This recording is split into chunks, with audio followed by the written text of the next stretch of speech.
What's up, guys? Black Rose Duelist here, and today I have the top 5 decks of November 2016 of Yu-Gi-Oh! And I know I'm late by a couple days, but it's for good cause, okay? We have a lot of diversity in this format, and really making a good top 5 list is really hard because there's so many options, especially on the lower portion of the list. But yesterday, I went to a regionals. I'm going to be making a deck profile with the deck I played, which is Metal Foes Magic Spectre, and at the tournament, I got a lot of insight of what to put in this list. The decks I saw the most, the decks I saw winning the most, really the decks that have the most impact and are being played the most in this format, and I really just think this is the perfect top 5. Although there are some switch in places that I could have in this list, I think this is the most concrete and the decks that you're going to see the most in the format. Starting off with Metal Foes Yang Zing. Now this deck just got a lot of support in the new set. Not only does it get the new Metal Foes that came out, it also gets the new Yang Zings that come out. Most importantly, the new Synchro that searches Yang Zings, but most importantly, the counter trap that is basically an Infinity Barrier for Yang Zings. The card is very powerful. It makes your first turn plays even more unbreakable. You can get a Crystal Wing, a Solemn Strike, two of the Infinity Yang Zing barriers, just really negate like so many different things at once, and really make it so your opponent can't really do much first turn. So that's really good. I also have lots of OTKs because the deck is very explosive. I just think it's a really powerful deck. I know last list I made it number 1, which, you know, might have been a good decision, might have not been. I think it was really promising last month especially. I mean, because, okay, I'm not going to spoil number 1, but number 1 really hurts this deck, and I think there's more viable ways to play this deck, and it just went down 4 places from last month, which is okay. I mean, yes, it's still a powerful deck. We're just going to have to see how this support really supports it.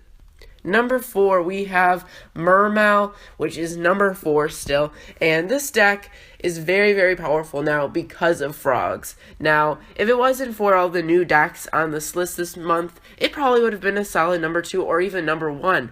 Because of Tree Toad or Totally Awesome, the deck now has very good locks that it can make. The format is very focused on locking your opponent down and making sure your opponent can't do the plays that they can. There's very notable cards in the ABC. There's cards Infinity, Cyber Dragon Infinity is still powerful. There's all the Metal Foes, all of the Yang Zing counter trap now. There's so many things in this format. There's Magic Specters. There's so many just soft locks and locks that your opponent can do. And the most important one now is Totally Awesome, which really locks down your opponent. They can play it with Bahamut Shark, and some of them play like a Toad version now, or Frog, where they can play level 2s. So it's just a very interesting deck. And there's also the Paleozoics that play the Tree Toad Totally Awesome really well. So I'm kind of combining this number 4 spot with it. I see this deck possibly going higher in coming months when people kind of figure out the deck, because this deck is very non-linear. There's lots and lots of ways to play it, whereas the decks in front of it either have been out for a while or are very linear, so the deck has already been figured out, and we already know how good it is. Number 3, the deck that I played yesterday was Magic Spectre Metal Foe. This was honestly the second most popular deck I saw at the place. Everyone was playing this deck just because it's so consistent, so powerful. Being able to go, it's mostly a Metal Foes deck with some Magic Specters in there, but being able to go first turn Tzolk'in plus Crystal Wing plus Magic Specters with some back row is very powerful. Going even a first turn Magic Spectre Bambuku plus Kirin plus some back row is very powerful. And this deck does that very consistently. There's so many different plays you can do with this deck that are always good and viable. Your hands are always playable, and that's why this deck is very powerful. Even goes into the Metal Foes fusions quite a bit, which can pack a pretty good punch. And yeah, just really good with Gofu going into your Tzolk'in, and yeah. Number 2, we have PK Fire. This deck is never, ever going to die.